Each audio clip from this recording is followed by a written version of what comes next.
Hello.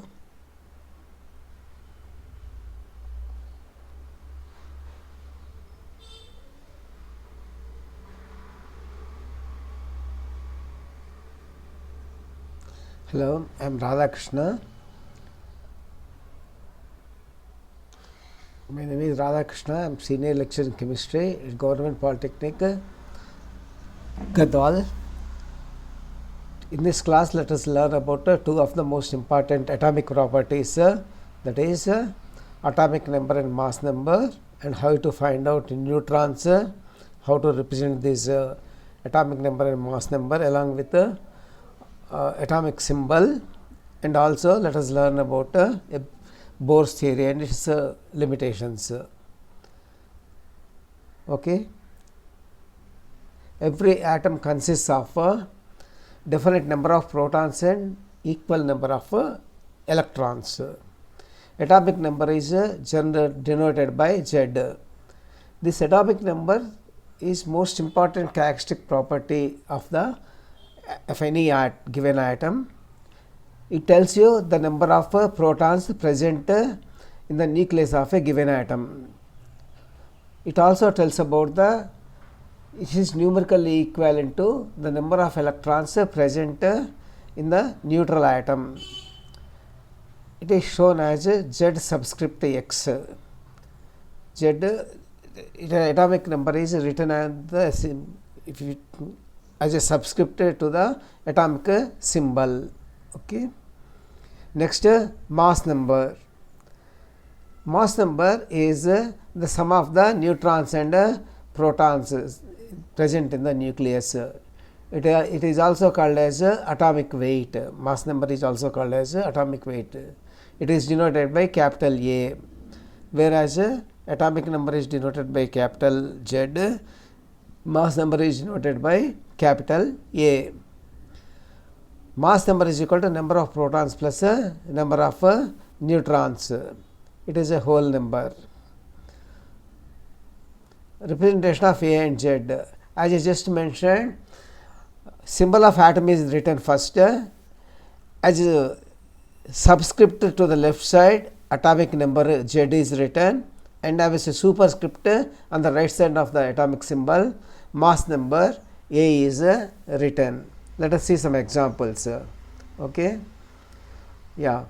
Hydrogen 1 1 H11. First one stands for number of atomic number, second one stands for mass number.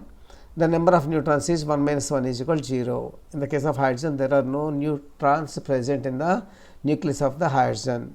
That is why if electron is taken off the hydrogen atom, okay, the H plus ion is also called as proton. That is why, because it does not contain any neutron, okay, that is called as a proton. Helium. Next is helium. Helium 2 4. 2 is the atomic number, 4 is the mass number. So, number of protons here is 2, number of electrons is also 2, number of neutrons is equal to 4 minus atomic number 2, that is 2 neutrons are there in the helium nucleus. Nitrogen N subscript 7, N superscript 14. There are 7 protons, 7 electrons, and number of neutrons is mass number minus atomic number, that is 14 minus 7, that is 7 neutrons are present.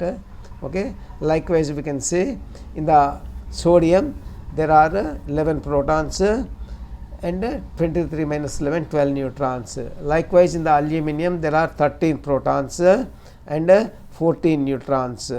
Aluminum 13, 27. Okay, 27 is the mass number, 13 is the atomic number. So is the calcium. Calcium atomic number is 20, mass number is 40. So there are 20 protons, 20 electrons and 20 neutrons in the nucleus of calcium. This is about the representation of the atomic particles. Okay. Mass number is denoted by A. Okay. Number of protons is denoted by Z. Number of neutrons is A minus Z in the atom. Number of nucleons is again A. number of electrons is equal to Z. Atomic number itself is also Z. That is what we have shown here. Okay, all these terms I explained earlier. The same thing is shown in this PPT. Okay. Let us go for the atomic model. The arrangement of fundamental particles in an atom is described as the model of the atom. In what way are they arranged, different particles, where they reside, where will they be moving around, or will they be static? If static, where will they be situated in the whole of the atom? All these things will be explained in the form of atomic model. Different scientists proposed different atomic models. First model was proposed by J. Thomson. It is called as Thomson's atomic model. He proposed that he compared the structure of the atom to that of the cross section of a watermelon. Okay. He said that like reddish flesh in the cross section of watermelon, positive charge is also spread throughout the atom, and as the seeds are embedded here and there in the reddish flesh, electron also embedded here and there in the positive charge in the atom. This model is called as a watermelon model. It could not account for any of the facts, it simply failed. Okay. It has got no scientific basis at all. It was just a conjecture of Thomson, scientist Thomson. Next, Rutherford's atomic model. This gentleman proposed a planetary model. Rutherford, his experiment is based on alpha ray scattering experiment. He took a thin gold foil and bombarded it with alpha particles. Alpha particles are doubly positively charged, and he observed that many of the rays just turned back, many of the rays just passed through as if the whole of the foil is empty space. Okay. One or two rays in the 1 lakh rays turned back as if they had hit something solid, and a few rays got deflected. So, from these observations he made some conclusions. He said that his model says that most of the atom is vacant space. That is why the alpha rays just pass through. They just pass through because most of the atom is empty space. Then he said that the positive charge as well as mass are concentrated in the center of the atom. That is why when the alpha rays hit the solid mass in the center, they returned, they turned back, they bounced back, they were reflected back. And he proposed that since alpha charged particles are deflected, a few rays are deflected, the positive charge must also be there in the center, deflecting the positively charged alpha particles. These are the proposals he made, and he said that he proposed that electrons will be extranuclear in the space around the nucleus. They will be revolving just as planets revolve around the sun. This the theory. Rutherford the theory failed with reference to the revolution of electrons, but his concept about the nucleus is accepted even today. The same thing is carried forward, that is positive charge as well as mass of atom are concentrated in the center of the atom. Then to rectify this Rutherford model mistakes, Niels Bohr has proposed a new inner theory of atomic model. Okay. Atomic structure, we will say after studying the Bohr's theory, we will learn the following things. We will be able to see what are the proposals of Bohr's theory or postulates of Bohr's theory, what is the concept of orbit, what are energy levels, what is the angular momentum of electron, how emission of energy or absorption of energy occurs in an atom, why it happens, why it occurs, and how it occurs. All these questions will be answered by the Bohr's theory. Bohr has accepted, this theory is proposed by Niels Bohr. he has retained the Rutherford concept of the nucleus, that is the positive charge as well as mass, both positive charge and mass in an atom are concentrated at the center called nucleus. Okay. This concept of Rutherford's concept of nucleus is retained by Bohr. Whatever the changes Bohr made to the Rutherford's atomic theory was only with reference to the revolution of the electrons around the nucleus, all the changes he made. So, this theory Bohr applied Max Planck's quantum theory to the revolution of electrons around the nucleus. So, it is based on Max Planck's quantum theory. Okay. Let us say briefly the proposals of Bohr's theory. What Bohr has proposed, let us say his postulates or proposals. Yes, the proposals of scientific theory are called postulates or salient postulates. Bohr has proposed that electrons in an atom revolve around the nucleus with definite velocities in a fixed circular pathways. They revolve around the nucleus. See, nucleus will be in the at the center of the atom. Nucleus will be, okay. Around that nucleus, in this nucleus, you have got both positive charge as well as the mass concentrated. So, around this nucleus, negatively charged electrons revolve in a circular, definite, fixed circular pathways. These definite circular pathways in which electrons revolve around the nucleus. Okay, electrons revolve around the nucleus. These circular pathways, they are called as orbits, O-R-B-I-T-S, orbits. Each orbit has got a fixed amount of energy. Each orbit has its own energy. That energy is fixed, or you can say fixed. It will not change. It has got a definite amount of energy. Okay.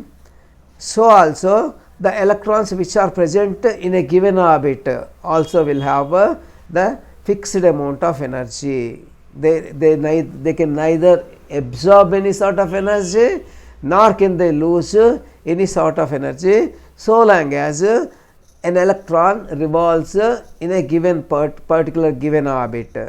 Okay. In a particular given orbit, they will neither lose energy nor gain energy.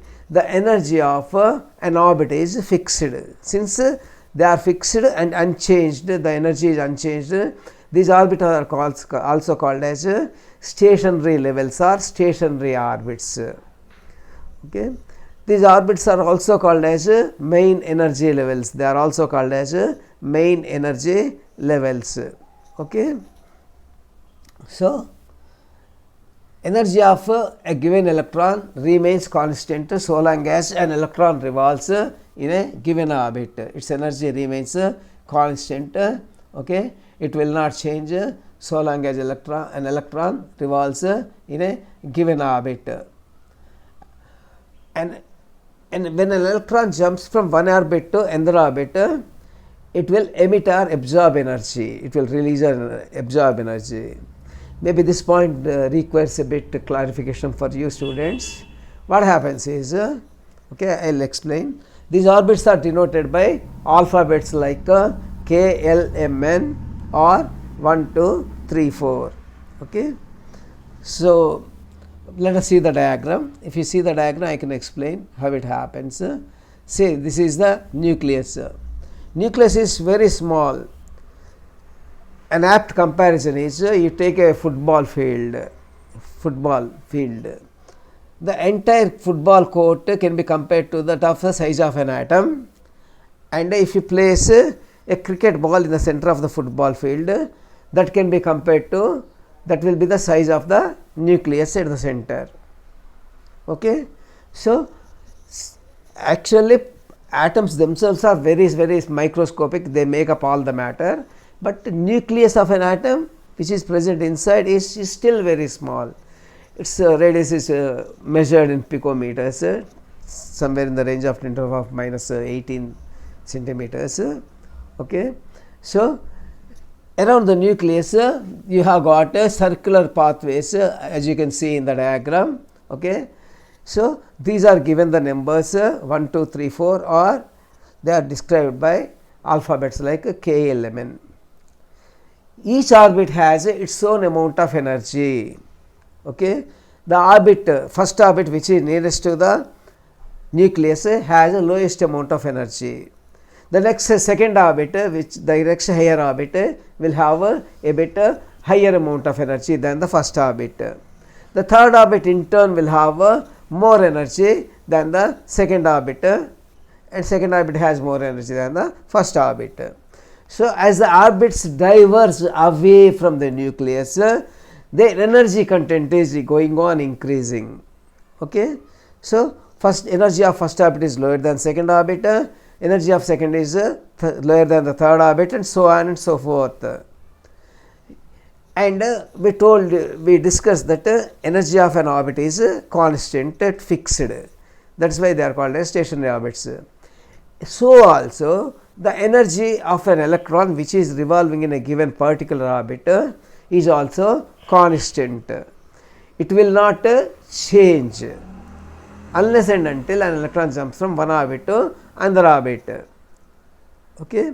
So, now here what is happening is, imagine an electron jump from first orbit to second orbit. It is going to jumping into an orbit of higher energy. So, it has to have the energy required for the electron to stay in the second orbit, which is a higher amount of energy. So, what it does is it absorbs the energy difference between the two orbits in the form of radiation. Likewise, if an electron were to jump from second orbit to first orbit, first orbit has lower energy, second orbit has a higher energy.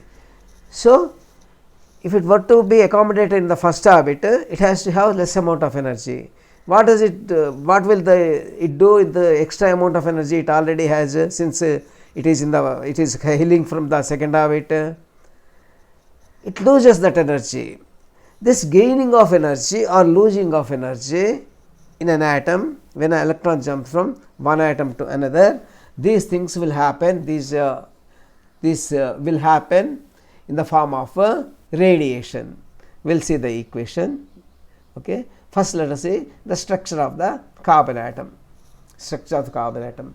Atomic number of carbon is 6. See, we have already discussed when we discussed atomic number. Okay. The atomic number denotes the number of protons present in the nucleus of an atom. Since that we also discussed that the number of electrons present in a neutral atom is equal to the atomic number. As I told you, the atomic number of carbon is 6. The number of protons present in the nucleus of the carbon atom is also 6. 6 protons will be present in the nucleus, and also in the neutral carbon atom, how many electrons will be present? The same number of as protons, that is 6. Okay. You can obviously see in the first orbit 2 electrons are there. In the second orbit you have 4 more electrons are there. 2 plus 4, it comes to 6. Okay. Next we will see the structure of oxygen atom. Here the atomic number of oxygen atom is 8. That means there are 8 protons in the nucleus of the atom in the center, and there will be as many electrons as there are protons in a neutral oxygen atom. That is, there will be 8 electrons in the oxygen atom. So, here they are distributed, 2 electrons are distributed accommodated in the first orbit, and you can see the next 6 electrons are accommodated in the second orbit. Okay, this is the structure of oxygen atom. Okay. Writing electron configuration, all those things will come to in the next lecture. That comes in this lecture. We will study the structure of the atom. Okay. Structure of the neon atom. If you take the structure of a neon atom, Okay. The atomic number of neon is 10. That means there are 10 protons present in the nucleus of the neon atom. So, there are these 10 are accommodated in the 2 orbits. In the first orbit again you have got limited to only 2 electrons, and in the second orbit there are 8 electrons are accommodated. 8 electrons are accommodated in the second orbit of the neon. There are total 10 electrons. Okay. So, this is about the example of structure of neon atom and showing the distribution of electrons into the orbits.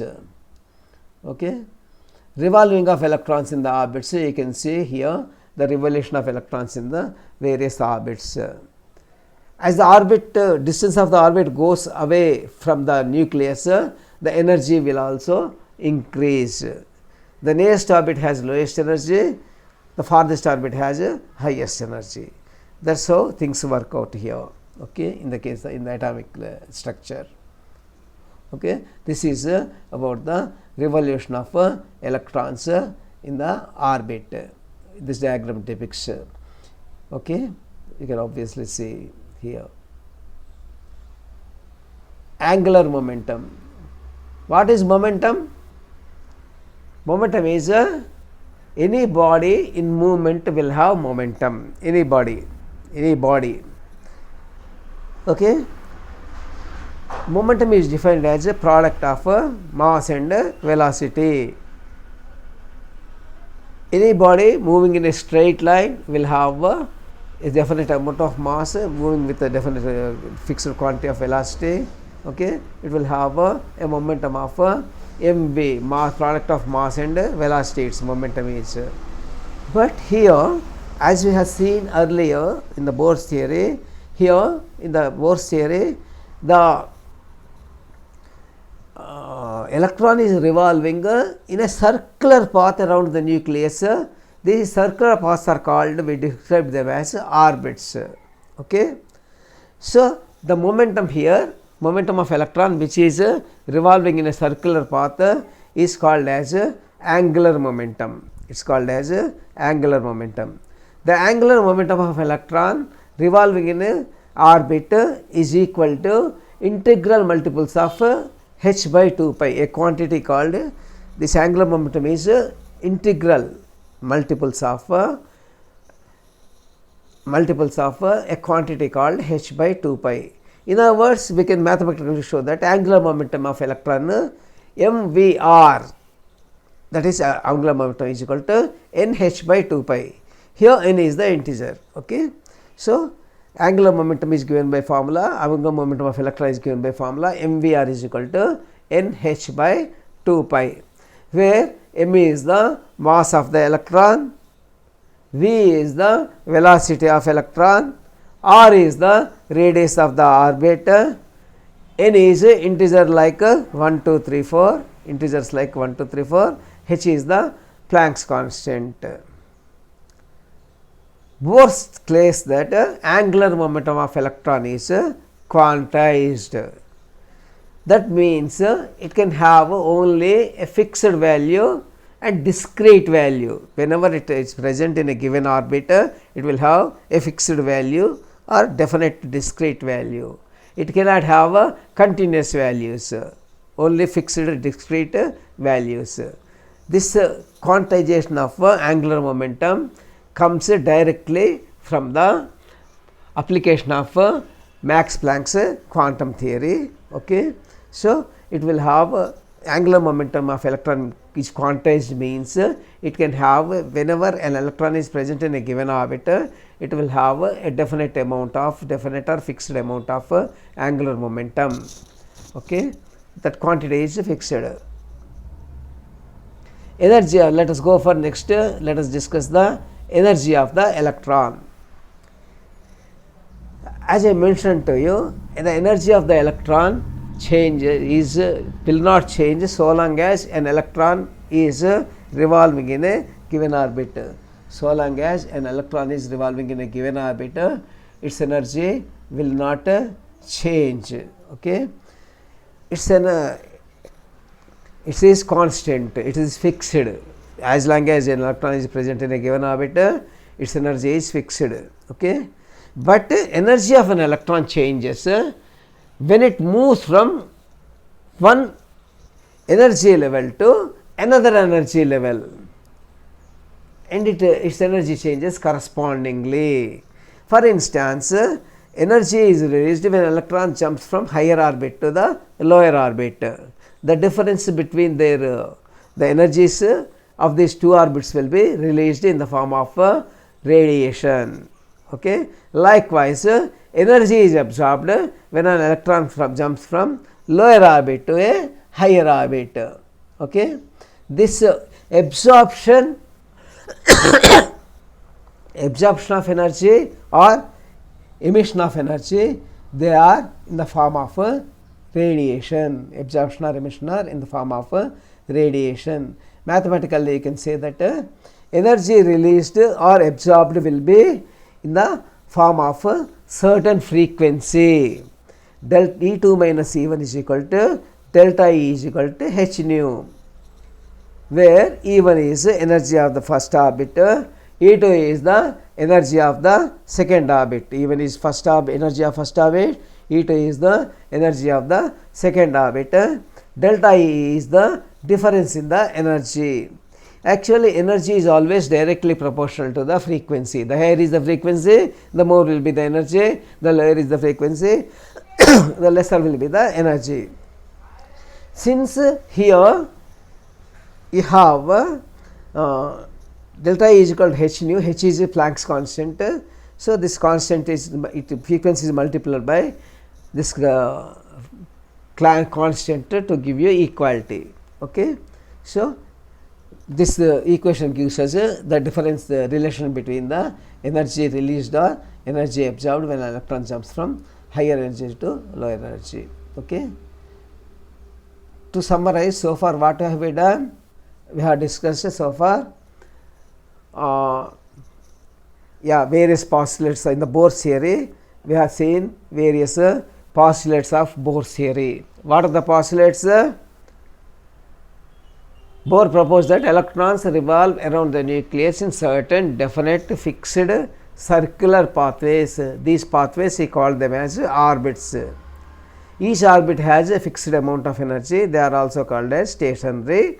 That is why they are called as stationary orbits.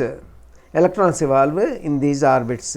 These orbits are designated by alphabets like K, L, M, N, or K, L, M, N are integers like 1, 2, 3, 4. Okay. So long as an electron is present in a particular orbit, its energy remains constant. It neither releases energy nor absorbs any energy. Neither releases nor absorbs any energy. Okay. Energy is either released or absorbed when an electron jumps from one orbit to another orbit.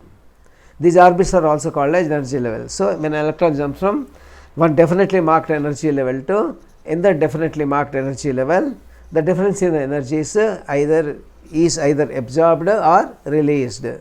Okay. So, emission or absorption of energy occurs when an electron jumps from one orbit to another orbit. Then he says he brings the concept of angular momentum. Angular momentum is the electron revolving orbits, circular pathways will have angular momentum.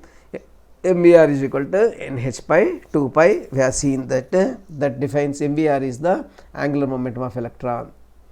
Now let us try to say the merits. What are the merits of the Bohr's theory? Bohr's atomic model successfully explains the spectrum of hydrogen atom. Actually, Bohr based his theory, proposed this theory to explain the spectral lines present in the hydrogen atom. Okay, that is the basis of Bohr's theory. So, Bohr's theory successfully explains because it is proposed, it is based on Bohr's hydrogen atom spectrum, it successfully explains the spectrum of hydrogen atom. It also explains spectra of hydrogen like ions. hydrogen like ions having a single electron, like He plus. Helium atomic number is 2, it has got 2 electrons. If it loses an electron, it turns into He plus. So, one electron is knocked off from helium atom, so only it possesses only one electron. So, electronically it is similar to hydrogen atom having single electron. So, it can explain that the spectrum of helium plus ion. Likewise, atomic number of lithium is 3. It has got 3 electrons. If 2 electrons are taken away from lithium atom, it is left with only a single electron. Similar to that of situation is similar to that of a hydrogen atom having 1 electron. So, Bohr's theory could successfully explain the spectra of helium plus or Li plus 2 ions because they have got just a single electron. Bohr's theory could also explain the stability of the atom, why electrons are not falling into the nucleus and why atom is not collapsing. Bohr's theory could explain. It explains because of the fixed energies of orbits, okay, and why electrons do not fall from the orbit also it explains. Okay. Other merits of Bohr's theory are the experimental values tallied with the calculated values regarding the radii of the various orbits calculated theoretically matched with the values, nearly matched with the values calculated by Bohr from Bohr's theory. Actually calculated values, Bohr's theory predicted values coincided with it come to the radii of the orbits. When it came to energies of the electrons in the orbits also, it also coincided with the Bohr's predicted values, calculated values tallied with the predicted values of Niels Bohr. And frequencies of spectral lines in the hydrogen atom also could be predicted from Bohr's theory. It matched with the experimental values. Okay, Bohr's theory could explain all these things successfully, and there are certain problems, drawbacks or limitations or demerits with Bohr theory.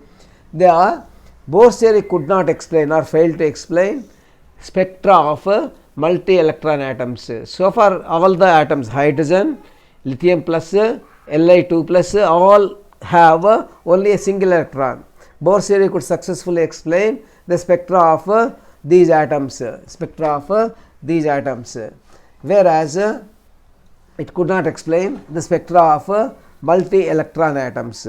Spectra of helium or lithium or beryllium it could not explain. Okay. Bohr's theory failed to explain Zeeman effect. Say when the spectra were recorded in the presence of a magnetic field, the spectral lines split into further smaller lines, smaller groups of lines. This is because there are more energy levels present in a given main energy level, Bohr's orbit or Bohr's main energy level. There are certain sub levels of energy present. This came to the light when spectra were recorded in the presence of magnetic field, that is called as Zeeman effect. Bohr's theory failed to explain successfully this Zeeman effect. Bohr's theory could also not explain Stark effect. Stark effect is splitting of spectral lines in the presence of electric field. When the spectra are recorded in the presence of electric field, Bohr's main energy levels, the lines which represent Bohr's main energy levels, they are split further into smaller groups of lines representing sub levels of energy. This also could not be explained by Bohr. And most importantly, Bohr considered electron as a particle, but de Broglie uncertainty principle states that which is very well accepted at the microscopic level. Okay, at the microscopic level, de Broglie theory states that matter behaves both as a wave as well as particle. Bohr's theory could not explain the wave nature of the electron. There are many experiments which have proved the wave theory also of electron, wave nature of electron, but Bohr's theory could not accommodate that. Bohr's theory also failed to explain the formation of chemical bonds. It could not explain the formation of chemical bonds. It could not explain how exactly the quantization of angular momentum of electron happens. Okay, it is not in tune with the uncertainty principle of Heisenberg, as it cannot take into account the wave nature of the electron. Obviously, we have just discussed, and it could not also explain three-dimensional existence of atomic model. Actually, atoms exist in space as a three-dimensional network, three-dimensional figures, whereas Bohr's theory predicts that as a two-dimensional framework. It explains in a two-dimensional framework. This is also incorrect. Okay, these are the drawbacks of the Bohr's theory. So, in this class, what have we done? In this class, we have learned about atomic number. How do we define atomic number? The number of protons present in the nucleus of an atom. That is a fundamental property of an atom or element. Okay. Next, mass number. Mass number is sum of neutrons and protons present in the nucleus of atom. We have seen how to calculate the number of protons present in a nucleus, that is mass number minus atomic number gives you the number of neutrons present. We have seen various examples also. Then we have come to the Bohr's theory. We have seen the various postulates of Bohr's theory, and then we have seen various postulates of Bohr's theory. Then the concept of orbits, the concept of energy levels, the concept of absorption of energy, the concept of emission of energy, the concept of angular momentum of electron, and also then we have seen what Bohr theory could successfully explain, what are the merits of the Bohr theory, and also we have seen the demerits or limitations of the Bohr theory. We conclude this lecture here.